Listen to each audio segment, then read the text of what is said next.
Hello students, तो आज हम स्टार्ट करने वाले हैं अपना नया टॉपिक एडेप्टेशन। तो जैसे कि हम पहले भी डिस्कस कर चुके हैं कन्फर्म्स के बारे में, रेगुलेटर्स के बारे में, और हमने डिस्कस किया था माइग्रेट्स के बारे में, सस्पेंशन के बारे में। तो वहाँ हमने क्या देखा था, जैसे हमने बात की थी कन्फर्म की और रेगुलेटर्स की, तो वहाँ हमने देखा था कि कैसे वो इन्वायरमेंटल कंडीशन को फेस कर रहे थे या किस किस तरीके के वो चेंजमेंट शो कर रहे थे एबायोटिक फैक्टर्स के अगेंस्ट में, या हम बोल सकते हैं जो इन्वायरमेंटल स्ट्रेस था या स्ट्रेसफुल कंडीशंस थी उनके अगेंस्ट में वो कैसे चेंजमेंट शो कर रहे थे या कुछ एट्रीब्यूट्स शो कर रहे थे। और जब हम लोगों ने माइग्रेट्स की बात की तो हमने देखा था कैसे कोई ऑर्गेनिज्म एक स्ट्रेसफुल इन्वायरमेंट से एक फेवरेबल इन्वायरमेंट में जा रहा था। और हमने सस्पेंशन की भी बात की थी कि कैसे कई सारे ऑर्गेनिज्म प्लांट डोरमेंट स्टेट में चले जा रहे थे, या हम बोल सकते हैं वो कैसे अपनी मेटाबॉलिक एक्टिविटीज को स्टॉप कर रहे थे। वो मतलब तो हम लोग यहाँ उन्हीं एट्रीब्यूट्स के बारे में बात करने जा रहे हैं कि वो किस किस तरीके के एट्रीब्यूट्स शो करते थे। तो वही जो एट्रीब्यूट्स ऐसे ऑर्गेनिज्म जो हमारे माइग्रेट्स थे, रेगुलेटर्स थे या कन्फर्म थे या सस्पेंशन वाले ऑर्गेनिज्म थे, तो ऐसे एट्रीब्यूट्स जो वो अपना रहे थे तो उन्हीं एट्रीब्यूट्स को हम लोग बोलते हैं एडेप्टेशन। तो चलिए हम थोड़ा लिख लेते हैं कि एडेप्टेशन होता क्या है। तो हम लोगों ने लिखा कि एडेप्टेशन के बारे में any attribute of an organism that enable it to survive and reproduce in its habitat. तो ये उन्हीं एट्रीब्यूट्स के बारे में हम लोग बात कर रहे हैं जिस तरीके के एट्रीब्यूट्स उन्होंने शो किए थे। जैसे हम लोगों ने माइग्रेट्स की बात की थी, अब चलिए पहले हम ये देख लेते हैं कि कौन कौन से एट्रीब्यूट्स की हम इसके लिए बात की जा रही है। तो एट्रीब्यूट्स के लिए हम लोग लिख सकते हैं कौन कौन से एट्रीब्यूट्स हैं ऐसे। तो पहला जो हमारा फिजियोलॉजिकल एट्रीब्यूट, इसमें हम लोग बोल सकते हैं कि फिजियोलॉजिकल एक्टिविटीज में चेंजमेंट आता है। दूसरा हमारा बिहेवियरल एट्रीब्यूट, मॉर्फोलॉजिकल एट्रीब्यूट। जब मॉर्फोलॉजिकल एट्रीब्यूट की हम लोग बात करते हैं तो हम लोग बोलते हैं, जैसे हम लोगों ने बैक्टीरिया में देखा था क्या कर रहे थे, थिक वॉल्ड स्पोर बना रहे थे अपने चारों ओर। तो अभी इसको हम लोग डीपली डिस्कस करेंगे। उसके बाद हम लोगों ने बोला बिहेवियरल एट्रीब्यूट, जैसे हम लोगों ने माइग्रेट्स में देखा था। माइग्रेट्स में हम लोगों ने देखा था कि वो उनका बिहेवियर ही तो था जिसकी वजह से वो एक जगह से दूसरी जगह पे जा रहे थे। और बायोकेमिकल एट्रीब्यूट की जब हम लोगों ने बात की तो बायोकेमिकल में हम लोग देखेंगे कि जो उनकी इंटरनल बायोकेमिकल एक्टिविटीज थी या रिस्पॉन्सेज थे अगेंस्ट एनवायरनमेंट, उनकी हम लोग बात करेंगे। इंटरनल बायोकेमिकल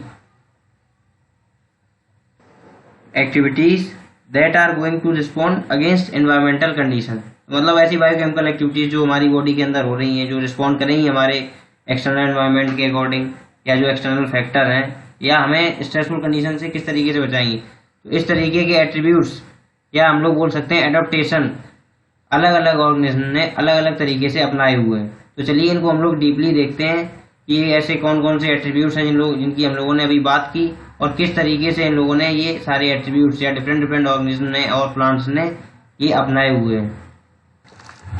और ये एट्रीब्यूट्स इन्होंने क्यों अपनाए हुए हैं या ये एडेप्टेशन ये क्यों शो करते हैं, ये बेसिकली शो करते हैं अपने रिप्रोडक्शन और सर्वाइवल के लिए। रिप्रोडक्शन एंड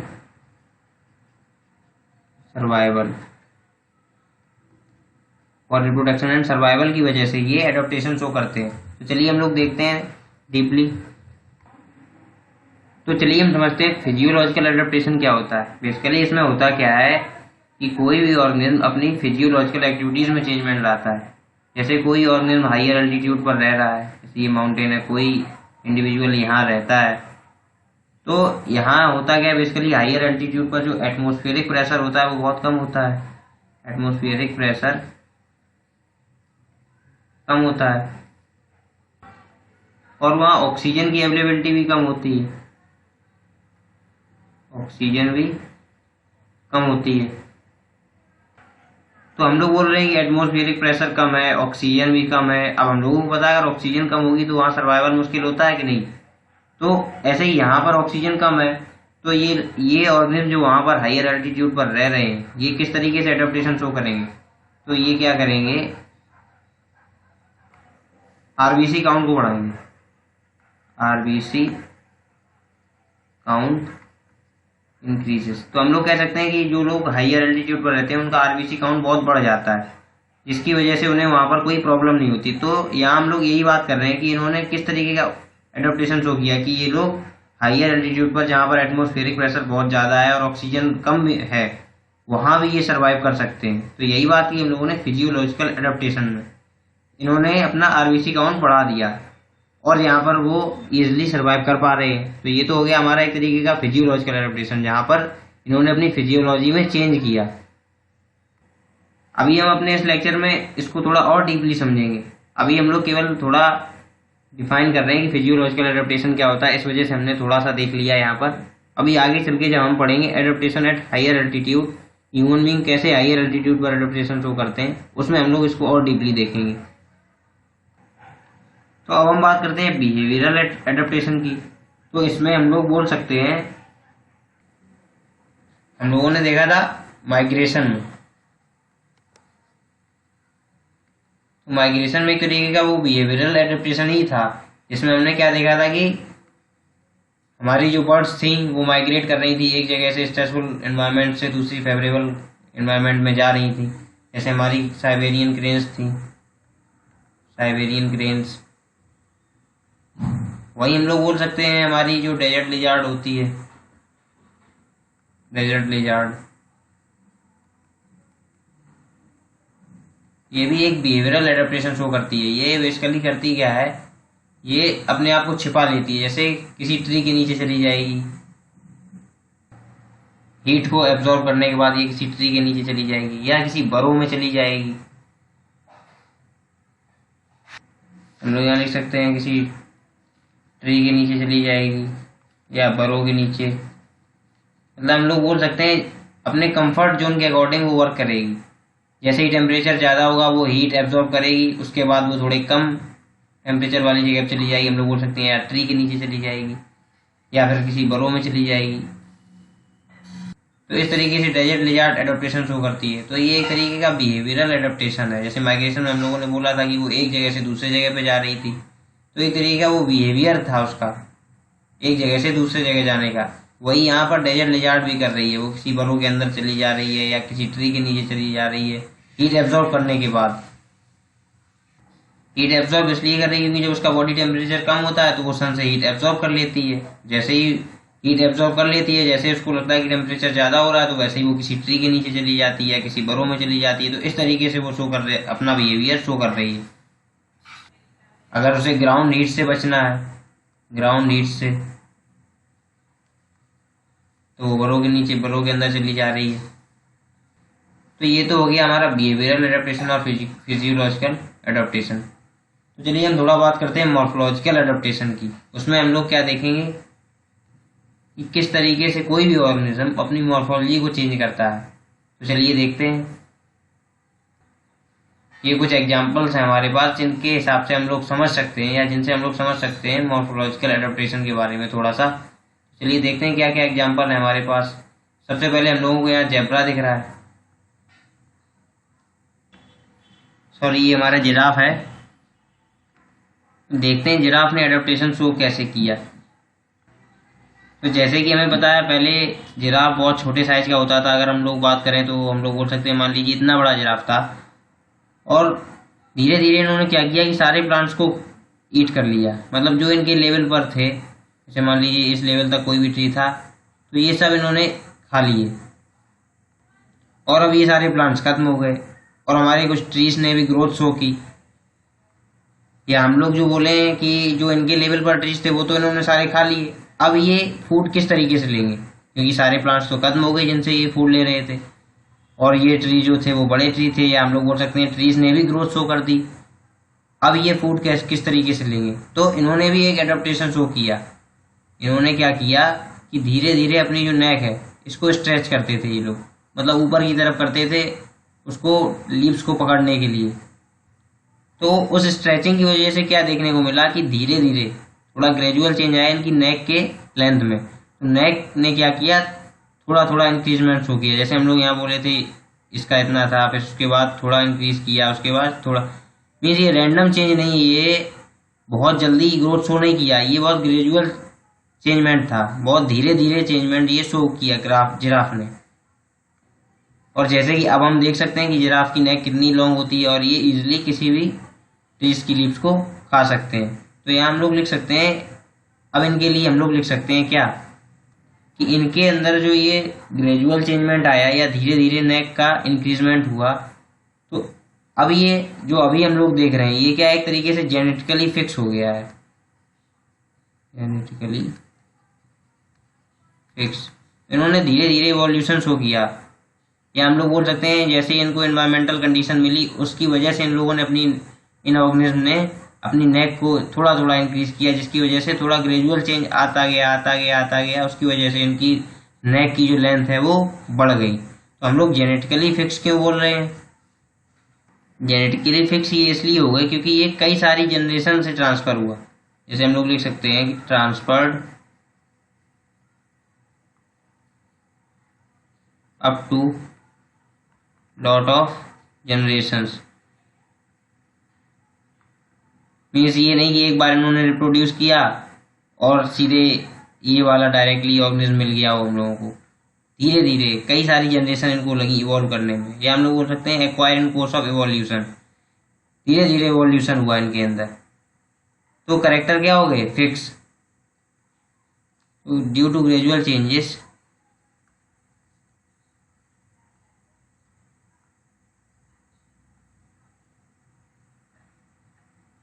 हम लोग बोल सकते हैं इवोल्यूशन हुआ,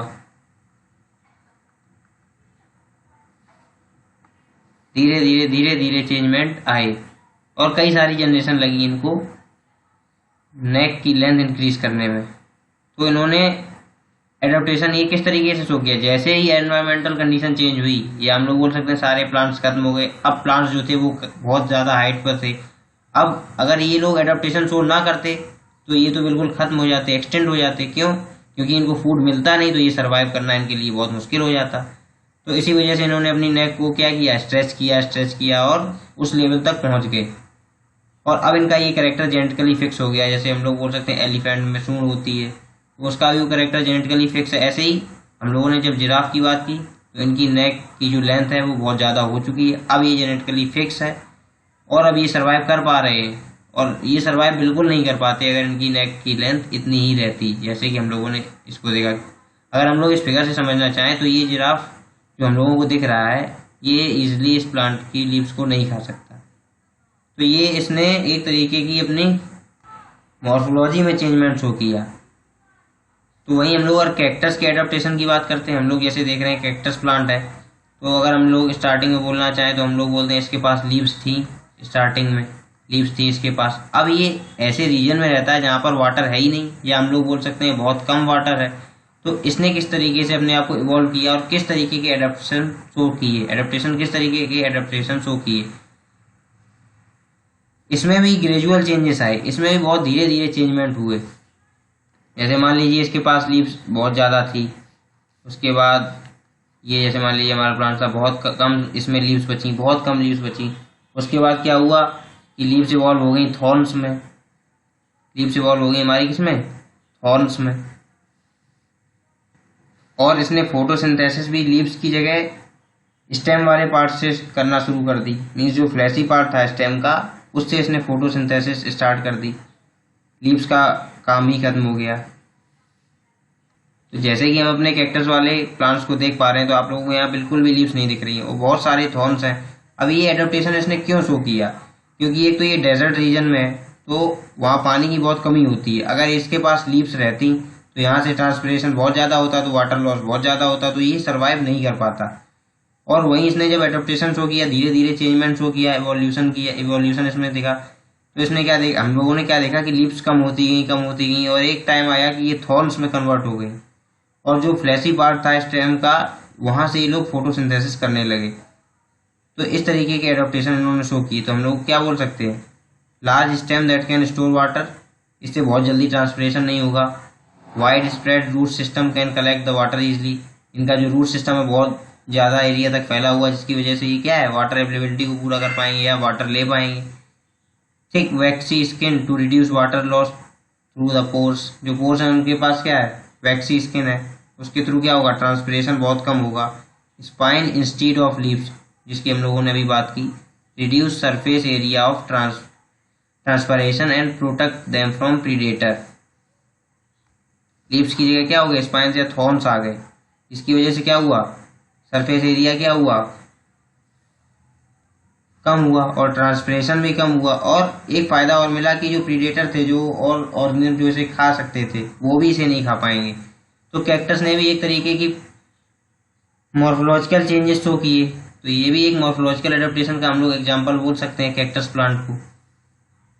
यहाँ अगर इन दोनों की हम लोग बात करें तो एकदम डायरेक्ट चेंजमेंट शो नहीं किया कि सीधे ये जो हम लोगों का जिराफ हम लोगों ने देखा था डायरेक्टली एक लॉन्ग नेक वाली जिराफ में कन्वर्ट हो गया हो, या जो हमारा कैक्टस प्लांट था पहले हमने जो लेट किया था इसके पास बहुत सारी लीव्स थी, या एक तरीके से हम लोग बोलते हैं कि नॉर्मल प्लांट था तब वहाँ वाटर अवेलेबिलिटी थी, लेकिन इन्वायरमेंटल कंडीशन ऐसी आई कि वहाँ पर पानी नहीं है, या हम लोग डेजर्ट रीजन की बात कर रहे थे। तो धीरे धीरे इसने अपने आप को चेंज किया कि पहले तो इसने लीव्स को कम किया, फिर लीव्स की जगह इसमें थॉर्न्स आ गए, और जो स्टेम वाला पार्ट था उससे ये फोटोसिंथेसिस करने लगा। तो इसने इस तरीके के एडेप्टेशन शो किए ताकि वाटर लॉस कम हो और ये सर्वाइव कर पाए। तो बेसिकली एडेप्टेशन एनिमल कोई भी ऑर्गेनिज्म या प्लांट एडेप्टेशन इसीलिए शो करता है ताकि वो सर्वाइव और रिप्रोड्यूस कर पाए स्ट्रेसफुल कंडीशंस में भी, या अपने एनवायरमेंटल कंडीशंस के अकॉर्डिंग। चलिए अभी हम लोगों ने बात की अपने एडेप्टेशन के बारे में कि किस किस तरीके से ऑर्गेनिज्म एडेप्टेशन शो करते हैं। तो यहाँ हमारे पास दो टाइप आते हैं एडेप्टेशन के, एक फिनोटिपिक एडेप्टेशन और एक जीनोटिपिक एडेप्टेशन। तो चलिए हम लोग बात करते हैं दोनों की। फिनोटिपिक एडेप्टेशन क्या होता है, सबसे पहले इसकी बात करते हैं।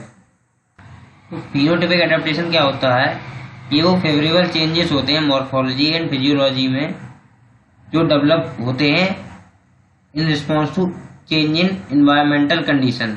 मीन्स ये वो फेवरेबल चेंजेस हैं जो एक्सटर्नल एनवायरनमेंट में चेंजेस होने की वजह से डेवलप होते हैं, या हम लोग पढ़ सकते हैं these are the favourable changes in morphology and physiology which develop in response to change in environmental condition. Environmental condition के चेंज होने की वजह से जो चेंजेस आए हैं मॉर्फोलॉजी में एंड फिजियोलॉजी में उसी को हम लोगों ने कहा है फिनोटिपिक एडेप्टेशन। या जिस तरीके के एडेप्टेशन आए हैं मॉर्फोलॉजी में और फिजियोलॉजी में एनवायरमेंटल कंडीशन के चेंज होने की वजह से, उन्हीं सारे फेवरेबल चेंजेस को हम लोगों ने कंबाइन करके या हम लोग बोल सकते हैं उनकी वजह से जो चेंजमेंट आए हैं उसको हम लोगों ने क्या बोला है, phenotypic adaptation.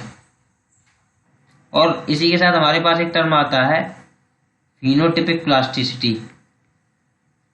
Phenotypic plasticity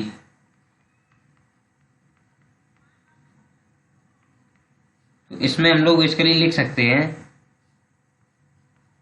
the ability of genetically similar population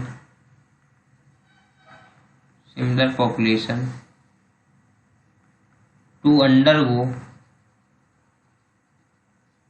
phenotypic changes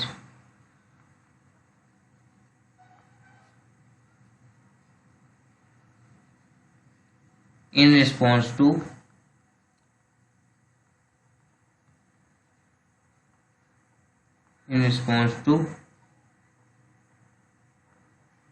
external changing environment।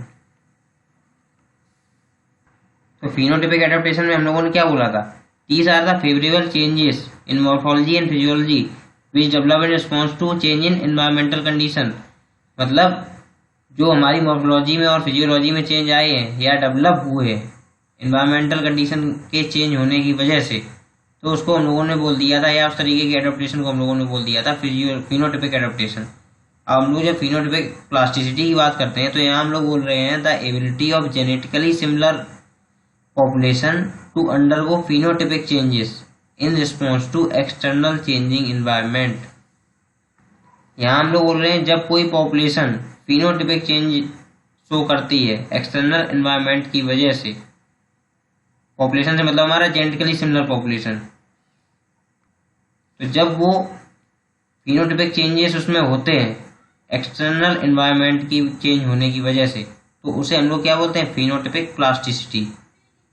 वैसे एक बार रिकॉल करते हैं, the ability of genetically similar population to undergo phenotypic changes. मतलब फिनोटिपिक चेंजेस होते हैं उसके अंदर क्यों? एक्सटर्नल चेंजिंग इन्वायरमेंट की वजह से।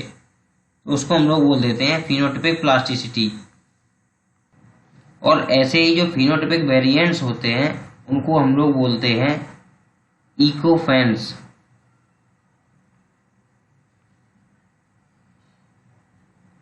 या हम लोग बोलते हैं उनको इकेट्स।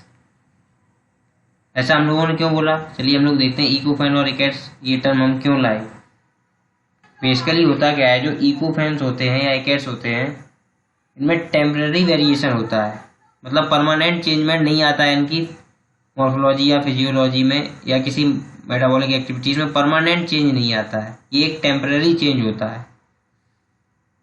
जैसे हम लोग बोलते हैं यहाँ पर हमारे पास कई सारी स्पीशीज हैं, इसमें हम लोगों ने अलग अलग ज्योग्राफिकल एरिया में दोनों को भेज दिया, दो डिफरेंट जगह पे।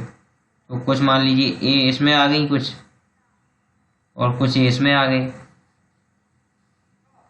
ये सेम स्पीशीज हैं और ये अलग अलग जगह पर गए और यहाँ की जो इन्वायरमेंटल कंडीशन है अलग अलग है, दोनों जगह की इन्वायरमेंट अलग अलग है और उसके अकॉर्डिंग इन्होंने अपने आप को चेंज कर लिया। तो यहाँ हम लोग लिख सकते हैं adapt according to theirs environment. Means यहाँ जैसा इन्वायरमेंट है और यहाँ जैसा इन्वायरमेंट है, इस यहाँ जो हम लोगों ने आधी स्पीशीज ली है उन्होंने और यहाँ जो हमने आधी स्पीशीज ली है वो अपने अपने एनवायरनमेंट के अकॉर्डिंग चेंज तो हो गई। जैसे यहाँ से हम लोगों ने आधे आधे अपने डिवाइड किए थे या इंडिविजुअल्स डिवाइड किए थे, तो यहाँ जैसा एनवायरनमेंट था तो इन्होंने अपने आप को यहाँ के जैसे चेंज कर लिया, यहाँ जैसा एनवायरनमेंट था ये जो आधे हमने यहाँ लिए थे इन्होंने यहाँ के अकॉर्डिंग चेंज कर लिया। लेकिन हम लोग अगर इनको फिर से एक ही जगह पर ले आए या हम लोग बोल सकते हैं फिर से इनको हम लोग साथ में ले आए तो ये फिर से वैसे ही कैरेक्टर शो करने लगेंगे। हम लोग क्या लिख सकते हैं, they will again show same character as before.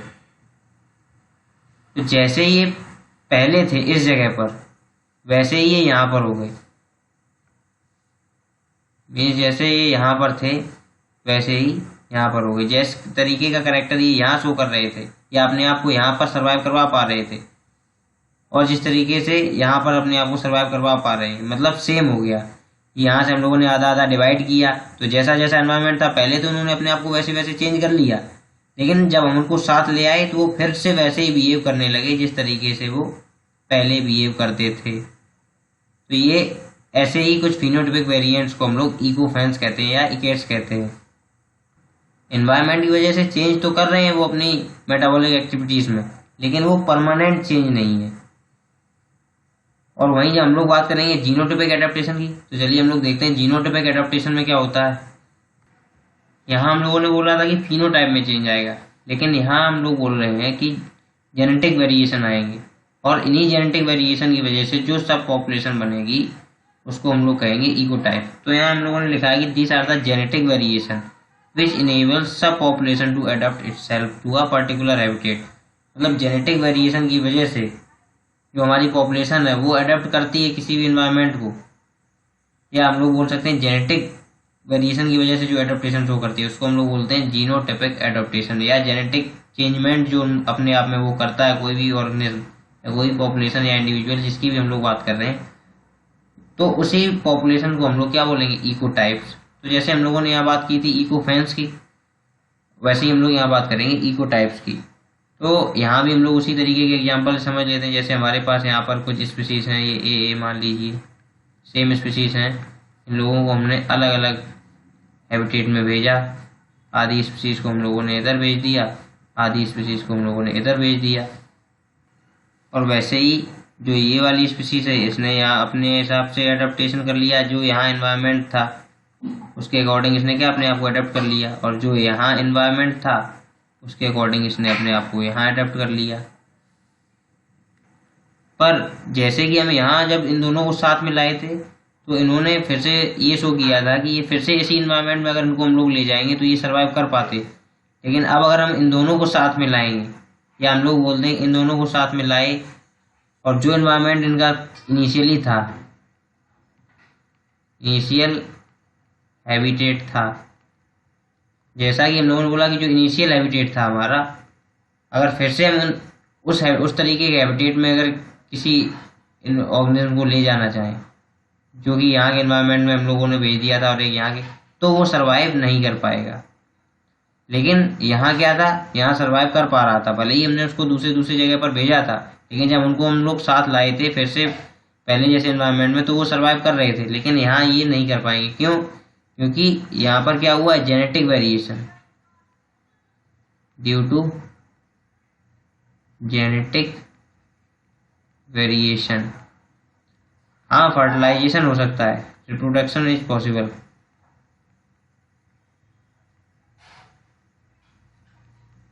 Between them is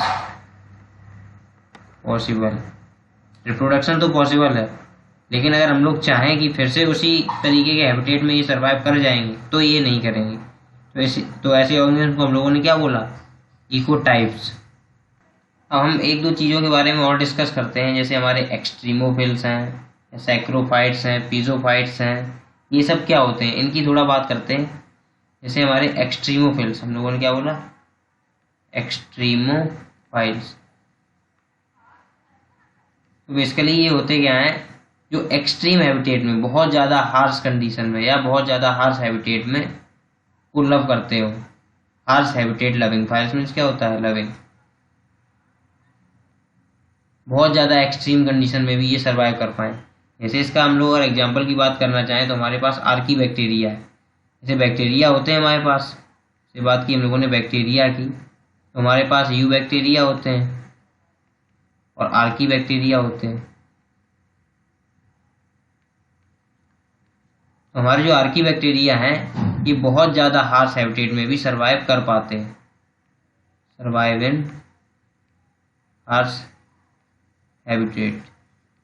ऐसा क्यों है, इसकी हम लोग बात करेंगे। और यू बैक्टीरिया जो है हमारे, बहुत ज़्यादा हार्श हैबिटेट में सर्वाइव नहीं कर पाते हैं, या हम लोग बोल सकते हैं बहुत ज़्यादा हार्श कंडीशन को टॉलरेट नहीं कर पाते हैं। जो हमारे आर्की बैक्टीरिया हैं वो 100 डिग्री सेल्सियस से भी ज़्यादा टेम्परेचर में सर्वाइव कर जाते हैं। ऐसा क्यों है, थोड़ा हम लोग इसकी बात करते हैं। ये जो हम लोग देख रहे हैं, ये भी एक एडेप्टेशन की वजह से है। आर्की बैक्टीरिया ने उस तरीके का एडेप्टेशन बनाया हुआ है, हम लोग कह सकते हैं उसने अपने आप को उस तरीके से एडप्ट कर रखा है, तब वो उस कंडीशन में या उस स्ट्रेसफुल हैबिटेट में सरवाइव कर पाता है। तो ऐसा इसलिए होता है, अगर हम लोग इनकी मेम्ब्रेन की बात करें, मेम्ब्रेन की, तो बेसिकली ईथर लिंक होती है। फाइटनाइल ग्रुप की चेन होती है। फाइटनाइल ग्रुप की चेन क्या है, ये बेसिकली 20 कार्बन की होती है, 20 कार्बन। लेकिन जो आर्की बैक्टीरिया होते हैं, ये बाई फाइटनाइल ग्रुप की चेन इनके अंदर होती है, मीन्स 40 कार्बन। और जो ये इनका स्ट्रक्चर होगा वो बेसिकली कैसा होता है, ब्रांच्ड। तो इन्हीं सिर्फ कंडीशन को ये हमारा आर्की बैक्टीरिया सेटिस्फाई करता है। एक तो इसकी मेम्ब्रेन ईथर लिंक है जो बनी हुई है कि बाई फाइटनाइल ग्रुप से, जिसमें कि 40 कार्बन है, और वो ब्रांच चेन स्ट्रक्चर शो करते हैं, ब्रांच स्ट्रक्चर। इसकी वजह से क्या है, ये एक्स्ट्रा स्टेबल होता है और हमारी हार्श हैबिटेट में सरवाइव कर पाता है, जो कि हमारी से भी ज़्यादा है, ग्रेटर देन 100 डिग्री सेल्सियस। तो इस वजह से एक बैक्टीरिया जो है हमारा, वो सर्वाइव। जैसे हम लोग भी पढ़ेंगे पीसीआर चेन रिएक्शन, जो हमारी पॉलीमरेज चेन रिएक्शन, उसमें थर्मल एक्वेटिकस है, वो भी बहुत ज़्यादा टेम्परेचर पर सर्वाइव कर पाता है। तो इसके लिए हम लोगों ने आर्की बैक्टीरिया की बात की, तो इन्हीं कंडीशन को ये सेटिस्फाई करता है, इस वजह से ये इतनी हार्श हैबिटेट में सर्वाइव कर पाता है। और हम लोगों ने बोला था, कुछ टर्म बोले थे, अगर कोई हमारा ऑर्गेनिज्म कोल्ड, बहुत ज़्यादा कोल्ड एनवायरनमेंट में सर्वाइव करता है, तो हम लोग उसको क्या बोलेंगे, सैक्रोफाइट।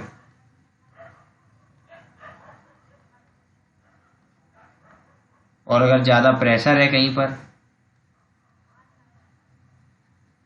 तो उसको हम लोग, और उस एनवायरनमेंट में या उस स्ट्रेसफुल कंडीशन में जो ऑर्गेनिज्म सर्वाइव करता है, उसको हम लोग क्या बोलेंगे, पीजोफाइट।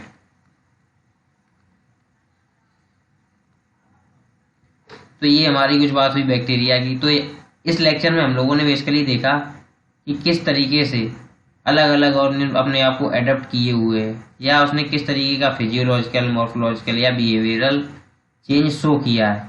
तो उसकी हम लोगों ने अपने इस लेक्चर में बात की, और हम लोगों ने बात की कि किस किस एडेप्टेशन के कितने टाइप्स होते हैं। हम लोगों ने यहाँ 2 तरीके के एडेप्टेशन की बात करी, फिनोटाइपिक एडेप्टेशन और जीनोटाइपिक एडेप्टेशन। फिनोटाइपिक एडेप्टेशन में हम लोगों ने देखा कि फिनोटाइप में चेंज करते हैं, अपनी मॉर्फोलॉजी में चेंज करते हैं एनवायरनमेंट के अकॉर्डिंग, और जो फिनोटाइपिक वेरिएंट्स होते हैं उनको हम लोग इकोफेंस कहते थे। और फिनोटाइपिक प्लास्टिसिटी की हम लोगों ने बात करी थी। इसमें हम लोगों ने क्या बोला था कि सिमिलर पॉपुलेशन जो हो जाती है फिनोटाइपिक चेंजेस के अंडर में, क्यों? एनवायरमेंटल कंडीशन के चेंज होने की वजह से। तो उसको हम लोगों ने बोल दिया था फिनोटाइपिक प्लास्टिसिटी। जीनोटाइपिक एडेप्टेशन में जेनेटिक वेरिएशन हम लोगों को देखने को मिल रहे थे, जिसकी वजह से जो सब पॉपुलेशन बनती थी उसको हम लोगों ने बोला था इकोटाइप्स। यहाँ जो इकोफेंस में हम लोगों ने बात की थी वो परमानेंट चेंज नहीं था, लेकिन इकोटाइप में इन्होंने जेनेटिक लेवल पर चेंजमेंट शो किया है, चेंजमेंट एट जेनेटिक लेवल, जिसकी वजह से वो इजीली एक ही जगह पर सर्वाइव नहीं कर पाएंगे। अगर हम लोगों उनको साथ में लाना चाहें तो ये कंडीशन सेटिस्फाई नहीं होगी। जबकि हम लोगों ने इकोफेंस में देखा था कि पहले हम लोगों ने उन दोनों को अलग अलग जगह पर भेजा, उसके बाद जब हम लोगों ने उसको फिर से साथ में लाए तो उन्होंने कोई ज़्यादा उसमें डिस्टर्बेंस शो नहीं किया, ईजिली सर्वाइव कर पाए। लेकिन ऐसा जीनोटाइपिक वेरिएशन में हम लोगों ने नहीं देखा था। तो जेनेटिक वेरिएशन की वजह से ये सारी चीज़ें हुई, लेकिन रिप्रोडक्शन हो सकता है, ये टर्म हम लोगों को ध्यान रखना है। तो चलिए अब अगले लेक्चर में हम लोग बात करेंगे कि प्लांट्स किस तरीके की एडेप्टेशन शो करते हैं। जीरोफिटिक प्लांट जो हमारे डेजर्ट प्लांट हैं, एक्वेटिक प्लांट्स हैं, या जो सैलाइन एनवायरनमेंट में हमारे जो प्लांट्स हैं वो किस तरीके से एडेप्टेशन शो करते हैं, और हमारे एनिमल्स किस तरीके से एडेप्टेशन शो करते हैं उनकी हम लोग बात करेंगे, और मैमल्स की बात करेंगे। जैसा हम लोगों ने अपने अभी इस लेक्चर में देखा था, हायर एल्टीट्यूड की हम लोगों ने बात करी थी, तो उसको हम और डीपली डिस्कस करेंगे अपने नेक्स्ट लेक्चर में। चलिए मिलते हैं नेक्स्ट लेक्चर में, पढ़ते रहिए। Thank you very much.